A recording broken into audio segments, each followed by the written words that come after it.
Thanks everyone for being here today. Isn't it a great day? I haven't stopped smiling since I was at the airport welcoming our new family members here. It has just been a wonderful experience for me to partake in that and have a lovely woman staying with me, and we're getting really good on Google Translate. And before you know, we won't need that anymore. But I'm honored, very honored to be here today. And I'm honored to have the stage with two absolutely amazing women. Now, if you Google any of them, you will find they write books. You will find that there are YouTube videos out there that will touch your heart and make you really think about how your life might be compared to others. So I'd like to invite two amazing women up here. Irina, come on up. And Hyon, come on up. We're going to try to make this work with our microphones. Please have a chair. And so let me just tell you a little bit about them, and then we will welcome them as we do as Optimists. So Han Kim is an amazing person who has gone through some unspeakable tragedies. She's turned something into success. She has turned adversity and love and goodness in her heart. And it took her a little ways to get there. And she has a book that she will be telling us about. And she is the founder and CEO of Min Best. Irina Forsman, she's a survivor, she's an entrepreneur, she's a fighter for justice and freedom, which I think we can't do enough of right now. She's an amazing woman leader. She got her doctorate out of the Education of Organizational Development and Change from the University of St. Thomas.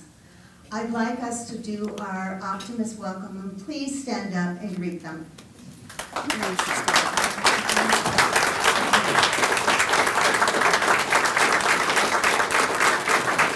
Thank you. So we're going to try to make this work because we also want to get it on video, so we're going to be going back and forth a little bit here. But I asked each of them to talk to me or introduce themselves by a quote that will tell us something about who they are. Irina, would you please start? Can you hear me if I speak? We have two mics to work with. All right. Here, They're not working? Okay, we'll take this one. Switch this one. Mm-hmm. There, that's All right. So my quote that I live by is, if not now, then when? If not you, then who? And this quote was introduced to me by one of my professors back when I was at the Simferopol State University. He was algebra professor. And he told me, if you think the world is simple, you're a fool. 1 + 1 is not 2 in real life. You have to look for complexities, and there are only few people who can see through chaos and through injustice and stand up and make that clear for everybody else.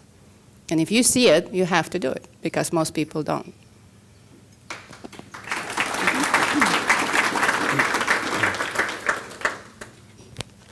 My quote is, can you hear me? Not to give up. You need to do both. Not to give up. And two things that I learned in my life is that in this country too, in order to become a real American as an immigrant, as a volunteer. It was amazing. I met so many wonderful people through that, and they became my friend. And not to give up is that, it is very important, the mundane daily life.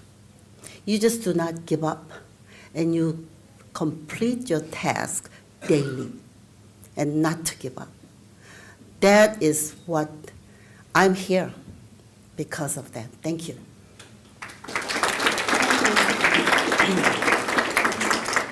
That kind of leads us right into our next question, I don't think this, I'll try to talk really loud. That leads us into our next question. There are lots of things that have happened in your lives to get you to where you are today. It just absolutely amazes me that this woman was considered an enemy of the state. I don't think this one works. No. Still that one? No? Is it working? Yeah. Oh, sorry. So there are moments in our lives that we have been called on or told we were something. What were some of those moments in your lives that helped you get to where you are today? For me? For you? Okay. I just want to respond to the enemy of the state statement. State of Russia, not Ukraine, obviously. Sorry, thank you. Yeah, enemy of the state in Russia. And what that meant is the work that both Richard and I have started in Ukraine, helping people talk, helping people at the community level implement changes that they want to see in their community. So basically training, mobilizing, organizing, having conversations, and planning for change. So markers and flip charts is my tool. That was equated to making Molotov cocktails and inciting the revolution in Ukraine. So I have family in Russia. I have family in Ukraine. I have family in Crimea, which is neither Russia or Ukraine at this point.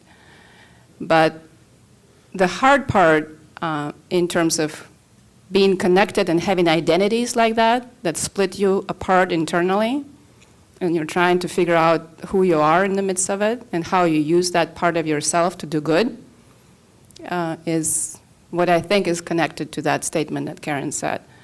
So I would imagine that many of students here and also people who are struggling with the same question, who do I align with? Everyone.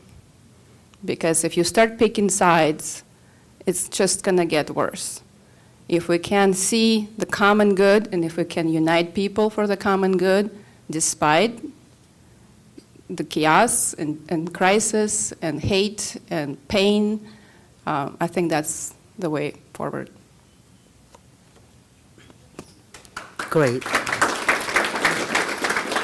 We learn every day. Mm-hmm. I learn from your quote. Well, for me, I was four years old, and I left my home, and Korean War broke. And then I became my whole family, unfortunately, my father worked for Samsung, but he quit there and he became a communist. He was a communist. He went to North Korea. So I had a name called 빨갱이. 빨갱이 means commie trash. Because of my father's belief, I became trash. So 빨갱이 means South Korean government, South Korean youth group. They have a right to kill me. And I went through that life growing up alone. This is why my book says Alone on the Battlefield. Without my family, I grew up to be nothing and be quiet and your piece of trash. So how do I survive that? I have to make myself at age 4 to be worth and not to give up. So that's what my book is. A sad story, but it's a you keep saying successful story. It is a story. That lucky thing that I did is that I came to this country. America has so many good things. I mean, I'm talking about as an optimist, good things. And I am here as who I am. And I really thank God that I'm here. Thank you.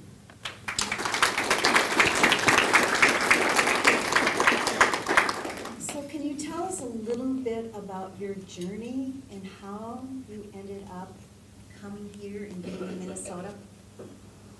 Okay, so that there's a chapter 1 through 7 is my book. And I really detailed about how Korean War happened. Because my father was communist, and I hated him for all my life. hating is not a good thing for anybody, but anyway, so I was thrown out in the middle of the war alone at 4. And then I grew up, I was abused, psychologists told me that I was pretty damaged, sexually too. And then when I was 16, my aunt who didn't want me, she threw me out on the street. So again, I value myself. I think that the other thing is you as an educator, I really self-educated a lot. I read Nietzsche at age 16. I read, self-educated. I think that's very important.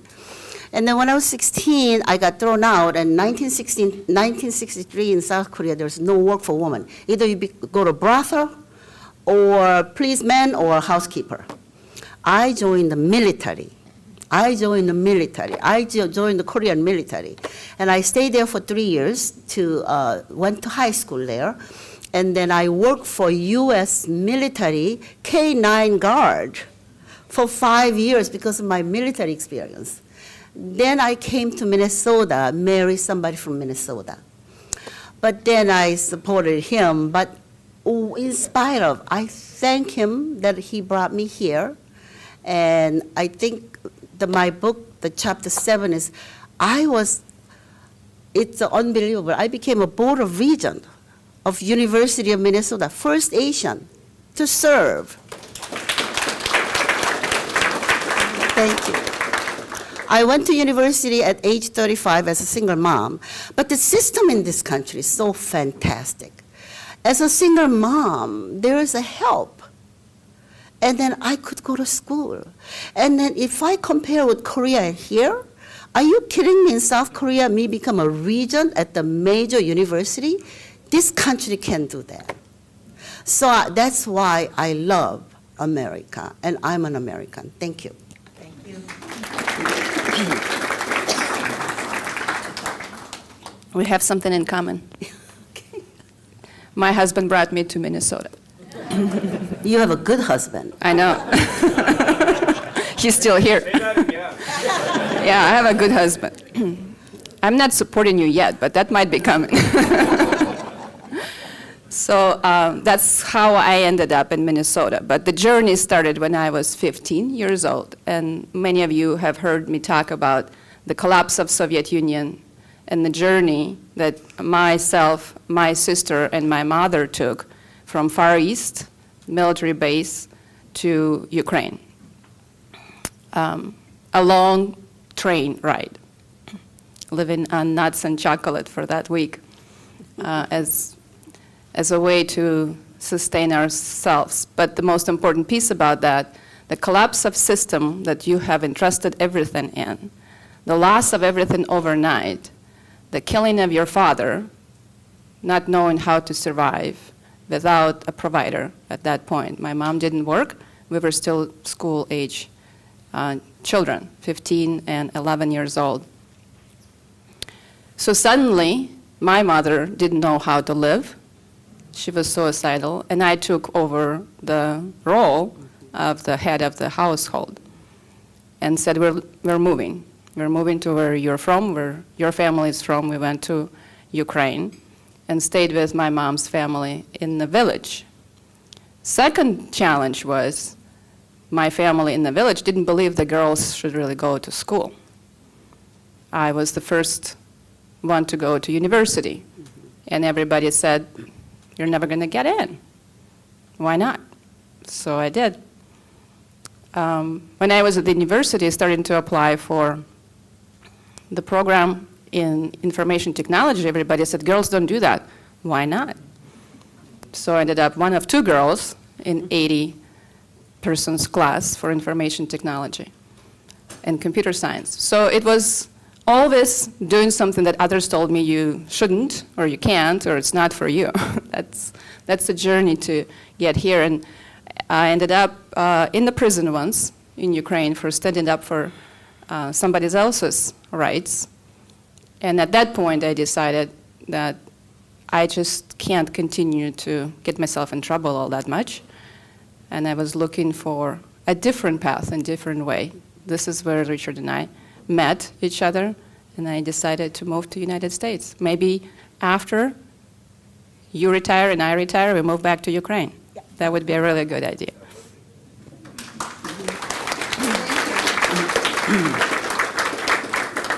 So there's a really strong message here about not giving up and moving forward. What other messages might you have for some of our younger folks in this room, or for some people who would like to reinvent themselves? I'm here for, in Korea, that we call you Ukraina, and then in here, Ukraine. I just want you to, I wrote my book in detail in war. Stalin wrecked the country, South Korea, still in war. One thing that I really do ask, especially young Ukraine, you guys, don't give up. Do not give anything to Putin, and then do not sign anything with trust and peace. There's a word that here, armistice. In 1953, that Korea agreed to Soviet and China and North Korea through UN to say we cease the war. It didn't end. So my story is, I'm 77 years old, sitting here. I only met my family one time, and Kim Il-sung executed my father in 1956. Of all this year, I hated him, but he was dead already. And then 5 of my 13 families are starved to death. My mother refused to eat to feed her young ones, and she died out of starvation. And in North Korea is now starving people, but they build nuke. So this is the point where I watch every day what's going on. You're suffering. It just tears in my eyes. And we have to rely on NATO and America, and then not to give up. And then you have a great future, because look at South Korea. If anybody went to South Korea, they're amazing. 80% of Korea was destroyed back in 1953. And the economy they were poorer than Ghana, And right now they're within 10th economic engine in the world. Actually, South Korean president went to meet president of your country. Okay, so there's a lot of great future here if you stick together and fight. But I really praying that America is the great country, and then NATO is alongside with you. We just have to really claim back where it belongs to you. That is my message to you. And then I know you are not in, every day you face the war. Just do not give up. There are rainbows, there's futures, and there's a greatness coming to you. Thank you.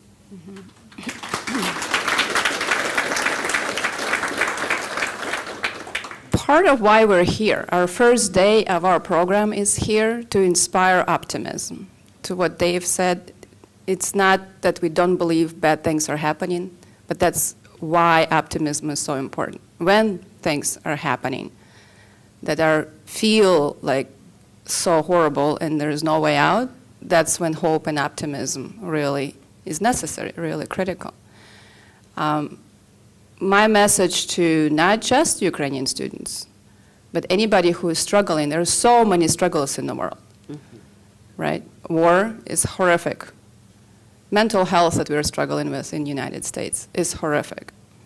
People have different challenges that we go through, and it's easy to blame somebody else for it. And so my hope to all of us is to continue to look inside and find a way to interfere or intervene with our own prejudice when it happens, with our own negative self-talk when it happens, and find the strength to lift yourself and others around us up so that everybody benefits in the end. It's easy to hate. It's really hard to love and accept. And falling in the hate trap is awful for every one of us. So thinking about the poison that it can become, and I would say tap into the networks that we're building in relationships. When we first started thinking about bringing you lead group in 2022, somebody else in this room, Mike Erickson, said, you should come to Optimism Club, right? That was Mike who made that suggestion. And then not too long after that, I'm getting a call from Don Silverda. Not too long after that, I'm getting a call from Terry. So you're getting people, passionate, excited, supportive people around you and saying, yes, we have to make that happen. We need to be there with you on that path, on that journey. What do you need? And that's how it all came together. And so when this year program was planned, I darn made sure that the first stop is Optimist Club. Let's welcome this group.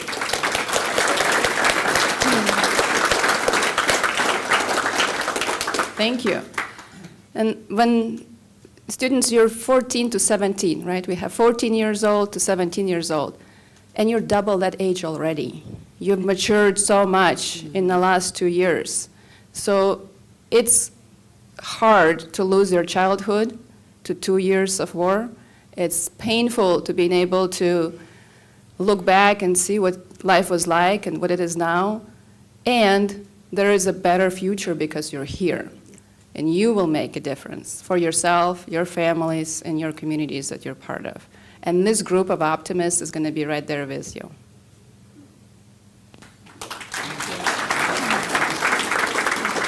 We all know as leaders, getting to leadership roles, there are people in your lives that loved you, that supported you.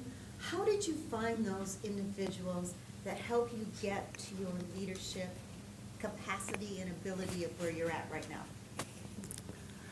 I think that there is a vice versus there. You seek and you get it, you know. And for me, I was 35 years old when I wanted to go to school.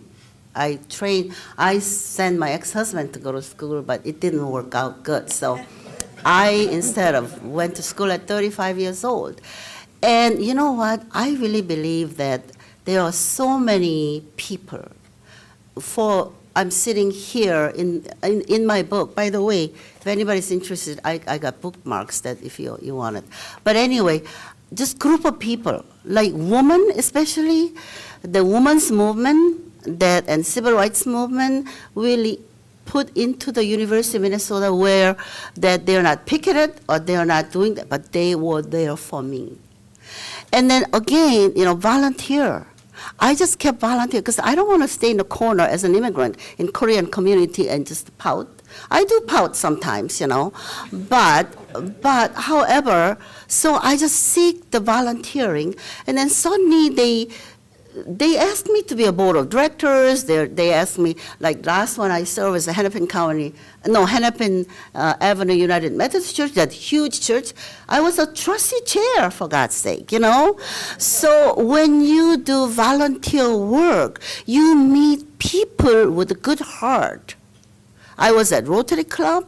Now I see many of you, and then Optimist Club. And when you start thinking about negative stuff, it's toxic. But when you turn that around to positive way, I'm still here at the Optimist Club. I was going to quit Optimist Club, but now I'm here.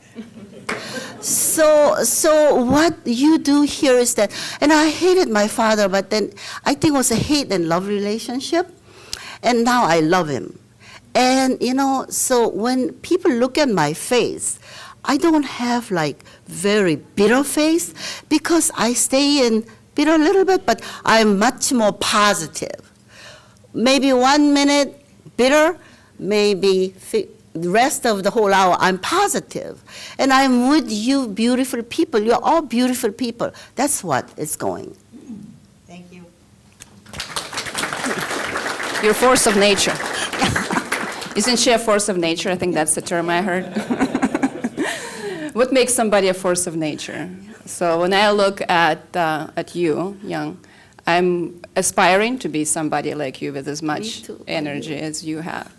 And I feel like that's, how do alike people get to know each other, right? That's the real question. How do you find the people who think like you, who can lift you up, who as Optimist Creed says, don't bring you down, but instead surround each other to join the forces, so that, another quote that I love, you know, if you can go far, go alone. If you want to, no, if you want to go fast, go along. If you want to go far, go together. So really finding that community of people. Volunteerism has done that for me as well. Yeah. When I moved to the United States, I did not speak a word of English. Well, 5 words maybe, or 3. And so it was, for me, an opportunity to learn English. That was my self-interest, to go to places, to mingle with people, and learn how to connect and speak. Then I didn't good enough to be hired as an interpreter, I guess. So I learned how to facilitate other people's needs by listening and really helping them understand each other, mostly with medical appointments for elderly Russian-speaking immigrants here in Minnesota. Then I learned I know more than I give credit myself to, so I signed up to be a volunteer teacher, and I taught everything, whatever they asked me to. Even if I didn't know that, I went and I studied it and came back and taught it, right? So it's just getting yourself in places to both improve yourself but serve at the same time. And then show up. That's another thing I learned. Somebody else, a mentor of mine, told me you're worth as much as your network, something to that effect. So you got to know people, you got to understand where the relationships are, because nothing can be done without relationships, no matter where you are. Yep. So that was a big lesson for me. And ever since, just showing up, meeting people, finding people who connect with you on the personal level, on the passion level, on the mission level, and then keep at it. And then you end up on boards. Oh. Thank you. You are my mentor too. All right. So we're gonna work together. We have some plan. I'm gonna open my house for your students too. Anyway, you know what? One thing that I want to tell you, in order for me to support my no good, well, he was husband, not being a negative, and raising my 2 boys, I came to this country in 1970, and I became a bartender in 1972. And I was working as a bartender for about 10 years, supporting my family. So I learned, there was something to learn to be a bartender. But then when I started volunteering, the colorful just tapestry of people came to me. And they all have a good heart to help others. And that's where I really kind of, I learned how to work in this country. And I think that anywhere you're volunteering, you'll find good soul to do something. I learned from Rotary Club too. We do a lot of wonderful things. And then Optimist Club too. There's so many things in this country, or in the world if you open yourself. And you're right, steadfast. Just attend, be there. If you have to scrub the floor, go there and scrub the floor. And that's what it is. Thank you. So as you can see, we are not short on passion here.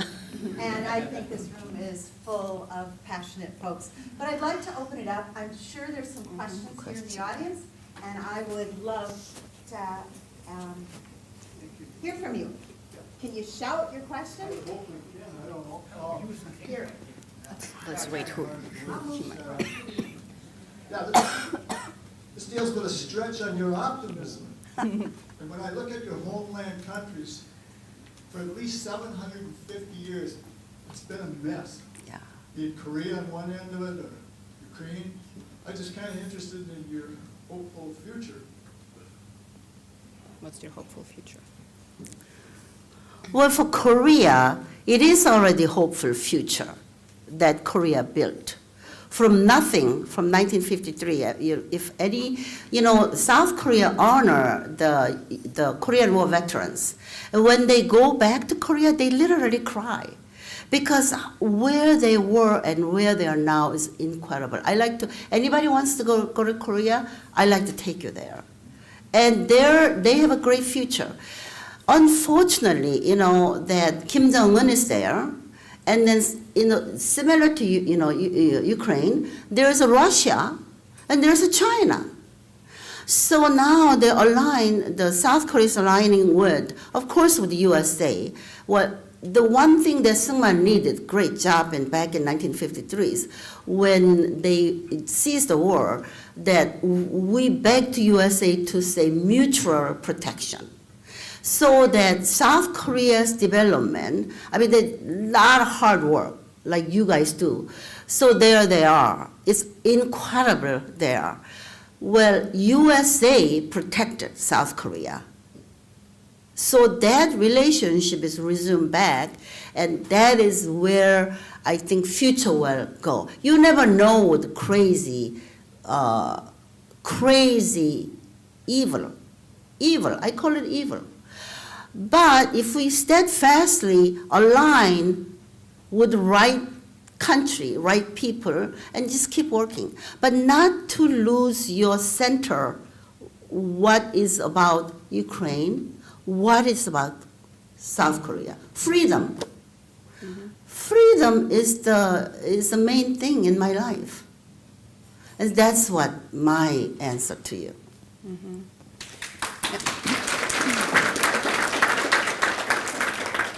So the future is good as the next generation of leaders that we're raising, and we are raising them in all countries. Who is becoming the next group of leaders in U.S. is going to impact the world. Yep. Who is going to be the next generation of leaders in Ukraine is going to impact the world. Right now, Ukraine is on the world stage, fighting for freedom, fighting for independence, fighting for democracy to stay alive in that part of the world.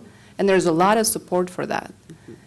The evil on the other side is just waiting to see how long we can stand. Yeah. And so it's up to all of us to not give up and not let the time be on the other side as an advantage, right? And so I applaud courageous people who are fighting. And may I ask students whose families are on the front line right now? Fighting. Можно, ребята, вас попросить встать, у кого сейчас родители на войне? Thank you.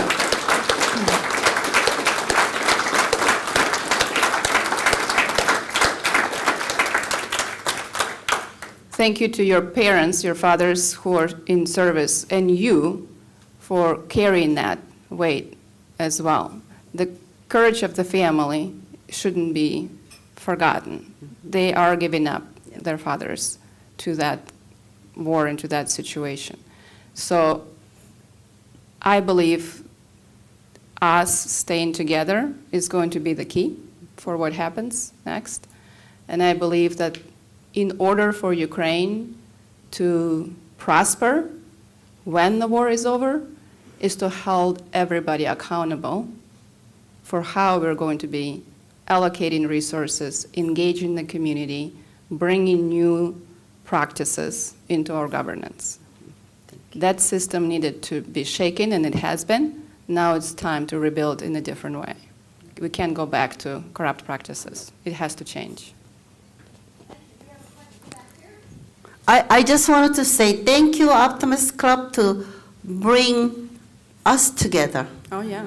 It is so awesome. And Connie Bernardi and I'm fortunate to have the opportunity to know both of these women and have worked with them professionally and in different ways. So Irina, they both have businesses, and that's good what my question leads into.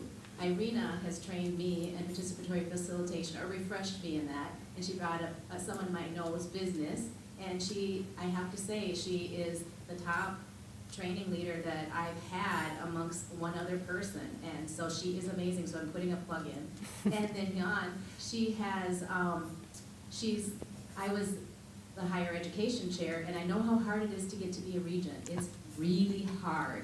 And she also works in the field of transportation, which I do, especially around equity and employment and getting people jobs that really make a difference. So I would like to ask you to both promote your businesses and how we can be supportive of you. And by the way, Ramsey County has a contract with Irina for participatory leadership and participation, so I just wanted to say that. Thank you. Go ahead. Well, it's in my book about how I became a regent. I beat 43 people to become one back in 1994. But that's again, I could not do by myself. With friends, Ken Peterson, there's stories about, and then negative people are there too, but I overcome the negativity by positive people. And thank you, Minnesota, and thank you, Mary Jo, Commissioner Mary Jo, and thank you, Minnesota, to send me to University of Minnesota. And I did some work. Some negative people think I'm a token, but I love to be a token if I have a power to do things, So that's what it is. And then I think that I never stopped working since 16, and then I was a general contractor, it's a tough field. Then I got into civil engineering, but that's the other thing, I don't think South Korea has that, but America has that call like DBEs and TGBs and those programs, and they recognize women and minorities to participate. So if there is a project out there that government set up a goal, say you use these people a certain percent, there are system in here. So like I say, sometimes I can be negative role, but I turn around and I gratefully thanking for this program to grow. And then I got into broadband business too, because South Korea is unbelievable in IT, that industry. Here we have issue. So I work with Reconnect Rondo, and I just work hard. So anyway, I talk too much here. Working hard is the key, right? 24/7. And then not to give up. Not to give up. Yeah, you work probably the hardest in your company? Not really. No. I do. So I think when it comes to business, Hugh Life is our consulting, facilitation, and training business, and Hugh stands for Human Understanding and Engagement, and that's a driver for change. And we train other people in that approach and develop leaders with the mindset that in order to be effective in any change, which is now constant, you should stop hiding from it. It's going to get you over the head, right? It's happening. Generational differences, including different groups of people now that wasn't the case before. We all have to unlearn certain things and learn new ways of being. And that's what we're trying to help people to recognize and do in a respectful way.